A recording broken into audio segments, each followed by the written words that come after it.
دشمن مصطفیٰ سے یہ کہہ دو اگر چاہے تو ہم سے نہ الجھے، کیوں ہم غلامان احمد رضا ہیں، کوئی بھی ہم سے جیتا نہیں۔ ٹرو اسلام ایپ کو پلے اسٹور سے ضرور ڈاؤن لوڈ کیجیے اور شیئر کیجیے۔ برادرانی اہل سنت، السلام علیکم ورحمۃ اللہ وبرکاتہ۔ دوستوں، میں محمد رفیع قادری شارجہ دہلی سے۔ جیسا کہ آپ جانتے ہیں، فرقہ دیوبند میں جو ہے منافقت کی بہت زیادہ ڈیمانڈ ہے۔ جو جتنا بڑا منافق ہوگا وہ اتنا ہی بڑا دیوبندی کہلائے گا۔ اب آپ بولیں گے کہ رفیع بھائی آپ ایسی بات کیوں بول رہے ہیں، آخر کسی کے اوپر منافق ہونے کا الزام کیوں لگایا جا رہا ہے؟ تو میں بتا دوں، میں الزام نہیں لگا رہا، یہ حقیقت ہے۔ فرقہ دیوبند کے جتنے بھی ان کے مولوی لوگ ہیں وہ اکثر اور ہر جگہ یہی کرتے ہیں، بیشتر جگہ پر، کہ جہاں بھی سنی عوام زیادہ ہوتی ہے وہاں پر شروع میں خود کو سنی ہی بتاتے ہیں، خود کو شروع میں وہابی کبھی نہیں بتاتے، ٹھیک ہے جی۔ اور یہ بات بھی میں اپنی طرف سے نہیں بول رہا ہوں، یہ بات ان کے ابا حضور، ان کے مریض، ان کے حکیم الامت، جو کہ پکے کے پکے 11ویں شریف کی فاتحہ کے اتنے بڑے دشمن تھے کہ جنہوں نے کہا کہ 11ویں شریف کی جو مٹھائی آتی ہے اس کو زمین میں گڈھا کھود کر گاڑ دینا چاہیے۔ وہی تھانوی صاحب جو ہے گنگوہی صاحب کو اپنی آپ بیتی بتاتے ہوئے کہتے ہیں کہ حضرت جہاں پر میں امامت کر رہا ہوں وہاں پر تو میں میلاد کا انکار نہیں کر سکتا، وہاں پر مجھے وہابی کہہ دیا جائے گا۔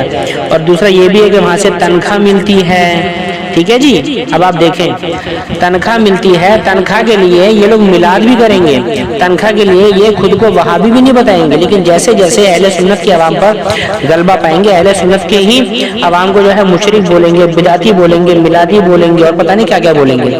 تو اسی طرح سے ان کا ایک اور مولوی ہے جس کا نام ہے عبدالعلیم، یہ بھی ہماری کسی سنی مسجد میں سنی عالم بتا کر خود کو امامت کر رہا ہے۔ اور آج جب اس بے شرم سے ہماری بات ہوئی تو آپ اس کی خباثت دیکھیں کہ اس نے اپنی خباثت کیسے نکالی، اور اس نے بتا دیا کہ جی یہ جو ہے تھانوی کا پکا پجاری ہے اور گنگوہی وغیرہ کا یہ پکا اندھ بھکت ہے۔ اور دوستو، میری آپ سے یہ گزارش ہے کہ آپ لوگ جب بھی مسجدوں میں امام کو رکھتے ہیں اس کے بارے میں اچھی طرح سے تصدیق و تحقیقات کر لیا کریں، اور ساتھ ہی ساتھ اس کو یہ بھی بول دیا کریں کہ جس دن ہم نے دوستو مسلک اعلیٰ حضرت سے ہٹا ہوا پایا، اس سے منحرف پایا، ہم اسی دن تجھے امامت سے لات مار کے بھگا دیں گے۔ اس چیز کا آپ لوگ خاص کر خیال کرا کریں۔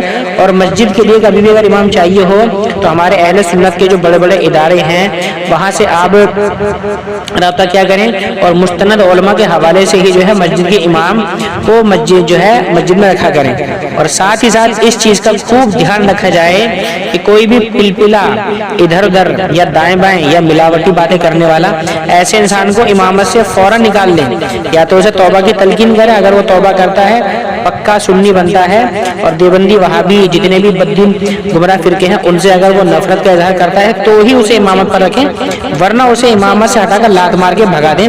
ایسے بے شرموں کو امامت پر نہ رکھیں، ورنہ وہ دھیرے دھیرے ہماری عوام کو گمراہ کرے گا، ان کو پہلے میلاد سے دور کرے گا، پھر انہیں مزار سے دور کرے گا، پھر ان کو اور دیگر جو ہمارے اہل سنت کے جو شعار ہیں ان سے دور کرے گا۔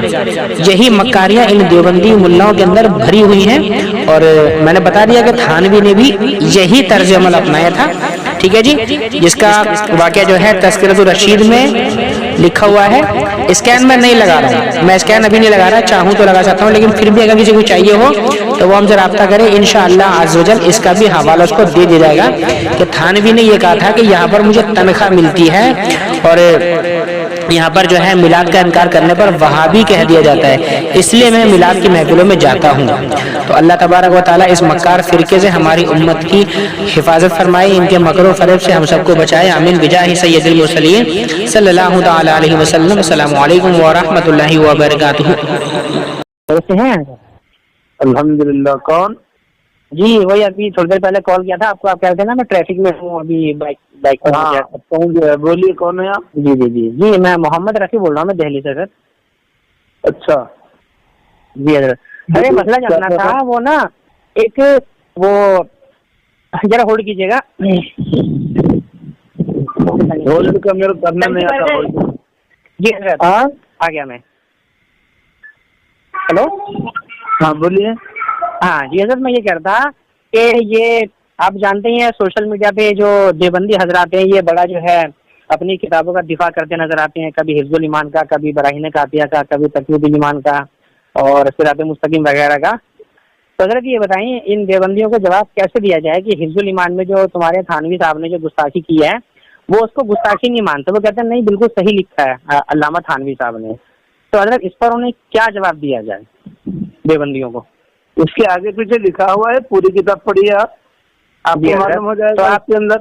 جی حضرت آپ بتا دیجیے اس میں گستاخی کیسے ثابت ہو رہی ہے تھانوی کی، جس کی وجہ سے تھانوی صاحب پر کفر کا حکم لگایا گیا؟ کفر کا حکم جو لگایا گیا ہے وہ غلط ہے ان کی طرف. جو لوگ ان کو کافر بول رہے ہیں وہ خود کافر ہیں. اچھا، جو انہیں کافر بول رہے ہیں خود کافر ہیں. مسلمان کو کافر بولنا جائز نہیں ہے. اور اگر کسی مسلمان کو آپ کافر بول رہے ہیں، اگر وہ کافر نہ ہو تو کافر کہنے والے کی طرف کفر لوٹے گا. جی اچھا، جی یہ بات تو صحیح ہے آپ کی. خیر تو حضرت یہ آپ کہنا چاہتے ہیں کہ علماء حرمین شریفین نے جو فتویٰ لگایا تھا تو جتنے علماء حرمین شریفین نے اس فتوے کی تصدیق کی ہے وہ سارے کے سارے کافر ہو گئے تھے؟ وہ آپ کو جو اعلیٰ حضرت ہے نا وہ جا کر کے ان لوگوں کو پوری بات بتلانے، غلط بات بتلائے. نہیں تو حضرت آپ سنی عالم ہے کہ دیوبندی عالم ہے؟ اہل سنت پکے ہم اہل سنت والجماعت ہیں. نہیں اہل سنت والجماعت میں دیوبند سے تعلق سے ہیں آپ یا پھر بریلی شریف تعلق ہے آپ کا؟ بریلی شریف یا دیوبندی یہ کیا ہوتا ہے؟ وہ تو ایک شہر ہے، یہ بھی ایک شہر ہے، وہ بھی نہیں شہر تو ہے ایسے. دیکھیے حضرت شہر تو مطلب آپ کا تعلق جو ہے مطلب آپ تبلیغی جماعت کے فالوور ہیں یا امام احمد رضا خان کے فالوور ہیں آپ؟ امام احمد تو ان کو تو کوئی امام مانتے ہی نہیں. ہمارے پاس تو امام 4 ہی ہے، امام اعظم ابو حنیفہ، امام شافعی، امام مالک، امام احمد بن حنبل. یہ 5ویں امام کہاں سے آ گئے؟ اچھا تو یہ امام بخاری کون ہے، امام نسائی کون ہے، امام ابن ماجہ کون ہے، امام ابو داؤد کون ہے، امام ترمذی کون ہے، امام حاکم کون ہے، امام ابن شیبہ کون ہے، امام یہ سب کون ہے؟ حدیث ہے وہ تو جی یہ حدیث ہے نا. جی تو امام ایسے ہی امام ابو حنیفہ، امام شافعی جو ہیں اور امام احمد بن حنبل، امام مالک یہ فقہ کے امام ہیں نا. یہ تو چاروں یہ چاروں تو فقہ کے امام ہیں نا. فقہ کے امام تو یہ جو آپ نے 4 نام بتائے ہیں، جو آپ نے 4 نام بتائے ہیں نہیں ہم نے تو اعلیٰ حضرت کو نہیں. آپ یہ بتائیے مجھے کیا اگر کسی کو امام کہا جائے تو اس کا مطلب ارے سنیے کو امام بول رہے ہیں انہوں کیا ہے؟ امام حدیث ہے، آپ یہ ارے آپ سنیے تو میں بولتا ہوں آپ کو. میں نے کہا تھا امام احمد رضا، تو آپ نے کہا تھا امام تو احمد بن حنبل ہیں، ابو حنیفہ ہیں. تو اگر کسی کو امام کہا جائے تو اس کا مطلب یہ ہوتا ہے کہ وہ امام ابو حنیفہ کے مقابلے میں کھڑا کیا جائے گا. تو آپ کون سی مدرسے میں پڑھا امام کا یہ تو آپ کھڑا کر رہے ہو نا، یہ تو آپ کھڑا کر رہے ہیں نا. بادشاہ کا پوچھو نہیں ایسے ہی امام. اچھا سنیے پھر آپ یہ آپ کون ہے؟ ارے سنیے تو حضرت آپ سنی مسجد کے امام ہیں اور آپ دیوبندیوں کی حمایتیں کر رہے ہیں. آپ ایسے کیا چلے گا؟ ہلو آپ کو میں جواب دے دیا. آپ کو آپ کا جواب صحیح نہیں ہے نا. آپ نے امام احمد رضا کو امام 4 فقہ کے امام کے مقابلے میں کھڑا کیا. غلط ہے بولنے والے تم کون ہوتے ہو؟ تو آپ کون ہوتے ہیں؟ آپ کون ہوتے ہیں ہمارے امام کہنے سے ان کو 4 امام کے مقابلے میں کھڑا کرنے والے؟ ارے تم امام تمہارے کو ارے تو میرے بھائی آپ ایک بات بتاؤ، آپ مسجد کے امام ہو کہ نہیں ہو؟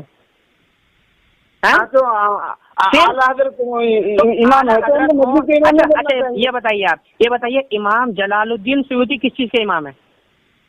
اور امام فخر الدین رازی کون سے امام ہے؟ اور امام زہبی کون سے امام ہے؟ امام ابن حجر کون سے امام ہے؟ بتائیں ذرا آپ مجھے. پوری جو ہے تو حدیث ہے اور امام جلد سیوطی حدیث ہے. بول دیا نا، جواب دے دیا. صحیح ہے نہیں ہے؟ اور امام زہبی حدیث ہے. آپ کے سوال کا جواب امام زہبی نے کون سی کتاب لکھی حدیث کی؟ میں وہی تو پوچھ رہا ہوں. امام زہبی نے کون سی کتاب لکھی حدیث کی؟ کون سے امام زہبی نے کون سی کتاب لکھی حدیث کی؟ اور امام زہبی جو ہیں وہ حدیث کا امام ہے یا اسماء الرجال کے امام ہے؟ وہ اسماء الرجال کے امام ہے. پھر آپ نے کیسے بولا کہ حدیث کے معنی وہ؟ تو پھر اب جو ہے آپ یہ اچھا ایک اور بات سنیے، امام ربانی، اعلیٰ حضرت چھوڑ دو، اعلیٰ حضرت کو آپ چھوڑ دو، آپ کے جو آپ کے نہیں سوری